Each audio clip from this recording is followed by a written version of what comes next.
Hola a todos, mi nombre es Katarzyna Dunin-Borkowski y soy directora de Tax and Legal de PwC Perú. Bienvenidos a un episodio más de Infocus, el podcast donde semanalmente desarrollamos las normas y jurisprudencias más importantes en materia tributaria y aduanera y también analizamos las normas legales y noticias más importantes y su impacto en las empresas. En esta semana se publicaron 3 decretos legislativos que modifican el Código Tributario, la Ley para la Lucha contra la Evasión y Formalización de la Economía y la Ley General de Aduanas. Respecto al Código Tributario, se han establecido algunos cambios importantes. Entre ellos, se han señalado que los intereses surgen en los pagos a cuenta del impuesto a la renta, incluso cuando, con posterioridad al vencimiento o determinación de la obligación principal, se hubiese modificado la base de cálculo del pago a cuenta o el coeficiente aplicado o el sistema utilizado para su determinación, por efecto de la presentación de una declaración jurada rectificatoria o de la determinación efectuada sobre la base cierta por la Administración Tributaria. Este tema ha sido muy discutido en la jurisprudencia del Tribunal Fiscal y de la Corte Suprema, con pronunciamientos varios, y con ello se zanjaría el tema. También se ha señalado que si un contribuyente solicita que se declare la prescripción de una deuda tributaria en un procedimiento no contencioso, no puede oponer esta en un procedimiento contencioso tributario en forma paralela y viceversa.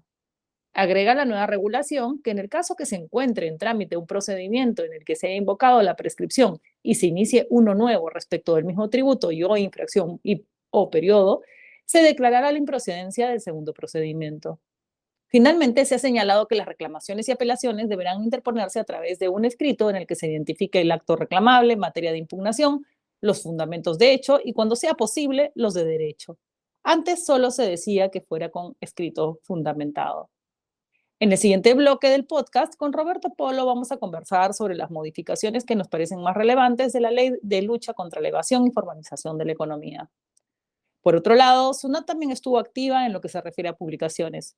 Primero publicó una resolución de superintendencia que señala los requisitos que deben contener los comprobantes de pago para los que recibimos ingresos por trabajos dependientes o independientes, rentas de cuarta y quinta categoría en el 2022, podamos deducir como gasto el 25% de los importes pagados por conceptos de servicios de agencias de viajes y turismos, servicios de agencias operadoras de viajes y turismo, servicios de guías de turismo, servicios de centros de turismo termal y o similares, servicios de turismo de aventura, ecoturismo o similares, así como de la actividad artesanal. Al respecto, señaló que los comprobantes de pago que permiten tal deducción son los tickets POS y el ticket monedero electrónico emitidos por sujetos del nuevo RUS, la boleta de venta, así como las notas vinculadas a estos, siempre que sean emitidos de manera electrónica, tal como lo dispone la reciente modificación del Código Tributario. Y además, donde se nos identifique con nuestro DNI o número de RUC. En el caso de extranjeros domiciliados en el Perú, la identificación solo se dará con el número de RUC.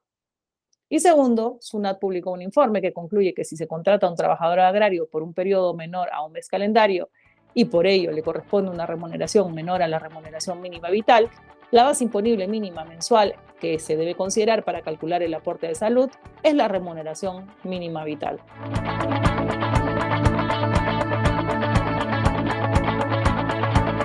Hola a todos, ¿cómo están? Espero que tengan un buen día. Nos encontramos en una nueva entrega del podcast tributario de PwC.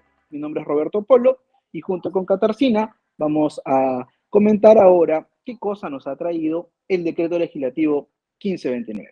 Buenos días, Kitty.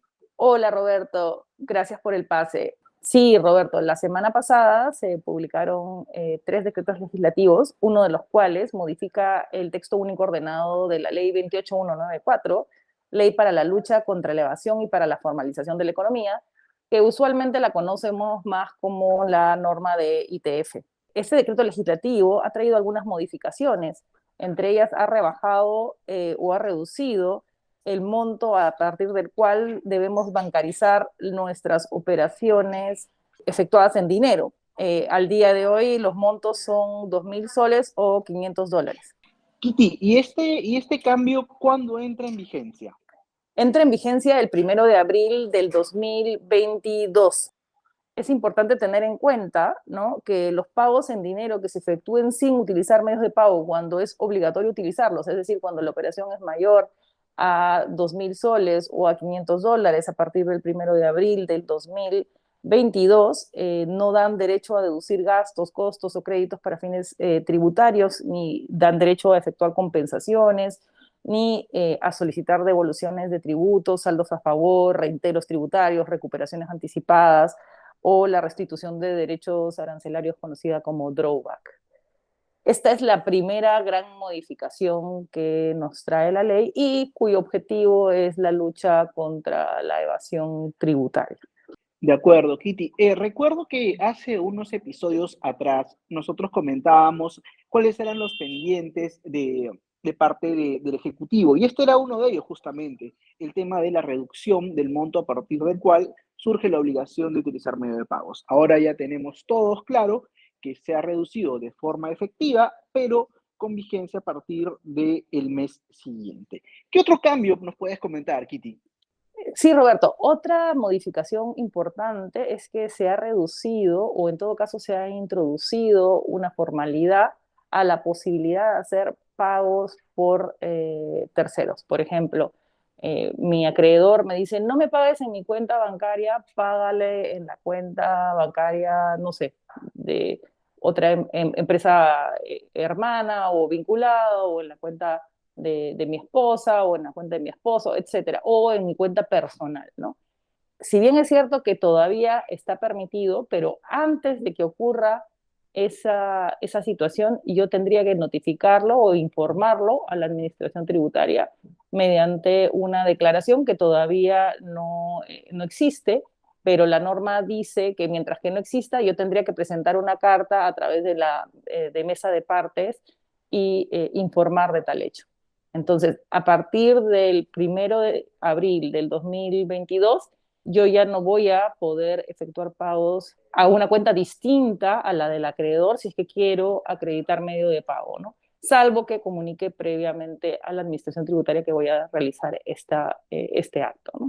De acuerdo, entonces, ojo a este detalle. Si es que a partir del mes de abril vamos a querer indicar que el pago de nuestra creencia se haga a favor de un tercero, debe hacerse la comunicación que menciona Kitty y esperar que en su momento salga la resolución de la SUNAT donde apruebe el formato. Entre tanto, será con una comunicación simple y vía de mesa de partes virtual, ¿cierto? Correcto, sí. Y yo entiendo que lo que persigue en este caso la Administración Tributaria, bueno, el Ministerio de Economía y Finanzas con esta disposición es que todos nuestros ingresos estén en nuestras cuentas bancarias, cosa que sea más fácil la fiscalización de los contribuyentes, porque por supuesto si me pagan una cuenta de un tercero podría yo no declararlo, etcétera, y eso es lo que se estaría buscando perseguir y evitar, ¿no? Otra modificación, Roberto, que es importante tener en consideración es que se ha dispuesto que por importes, cuando una operación sea mayor a una UIT, en el caso del año 2022, como recordarás, la UIT es 4.600, incluso cuando se realicen parcialmente, hay ciertas operaciones que se van a tener que realizar siempre con medio de pago, aun cuando pues, no necesariamente tenga efectos tributarios, ¿no? Por ejemplo, se ha dispuesto que todo aumento o adquisición o reducción o participación en el capital social de una persona jurídica mayor a una UIT tiene que ser a través de medio de pago, ¿no? Por ejemplo, si yo hago un aumento de capital, pues sí, efectivamente va a haber un aumento en el costo de mis acciones, pero no tiene incidencia en la determinación del impuesto a la renta de la empresa de la cual adquieres, ¿no? Pero vas a tener que hacerlo con medio de pago.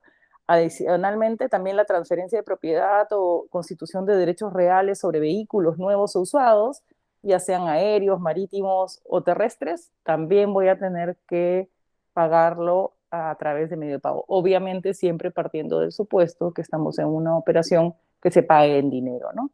Y finalmente, la constitución o transferencia de derechos reales sobre bienes inmuebles también tendrá que realizarse a través de medios de pago si esta operación es mayor a una OIT. Clarísimo, Kitty, clarísimo. Adicionalmente, yo quería hacer un comentario sobre la tercera disposición complementaria y final. Fíjese, y esto va alineado también a este espíritu de la norma y combatir la evasión y tener una mayor, quizás, alcance respecto de las transacciones que se realizan. ¿Y esto por qué lo digo? Porque lo que se ha señalado acá es que en ningún caso se va a considerar cumplida la obligación de utilizar medios de pago cuando los pagos se canalicen a través de empresas bancarias o financieras extranjeras, pero que sean residentes de países o territorios no cooperantes o de bajo o nula imposición. Ahora, en nuestro sistema, las empresas y jurisdicciones, mejor dicho, calificadas como tales se encuentran en el reglamento. Es un reglamento sumamente amplio que convendría revisar porque lo que nos está diciendo esta norma es lo siguiente. Si tú haces un pago desde tu cuenta bancaria en algún banco situado en uno de estos países, simplemente no va a tener efecto tributario. Recordarás tú ya que a nivel de impuesto a la renta tenemos una norma similar que no reconoce el gasto cuando se canaliza desde Asia o a través de un paraíso fiscal. Bueno, esta norma ahora es un poquito más amplia porque a esa restricción le suma el simplemente no reconocer efecto cancelatorio como de medio de pago. Hay que informar además que esta limitación tiene una excepción.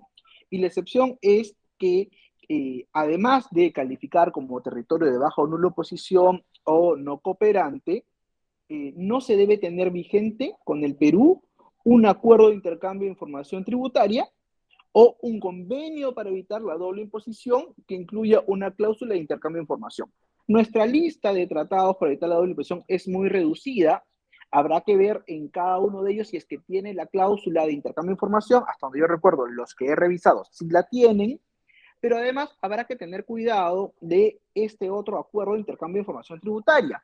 Como ustedes saben, Perú hace poco se adhirió a este acuerdo multilateral de intercambio automático de información. Hay muchos países que lo han hecho, entonces hay que revisar este tratado también para revisar los países, ¿no es cierto?, que estarían dentro de la excepción y me ayudarían todavía a utilizar bancos ahí para canalizar mis medios y no ser sancionado por esta disposición. Esta disposición, Kitty, no entra en vigencia de forma automática, sino que esta entra en vigencia el 1 de enero del 2023. Muchas gracias, Roberto. Clarísimo y muy importante tema a tener en consideración en las operaciones que se realicen a través, hacia o desde un territorio como los que nos has mencionado. Bueno, Roberto, eso es todo por esta semana y nos encontramos con nuestros oyentes muy prontito. Gracias. Gracias, Kitty. Hasta luego. Saludos a todos.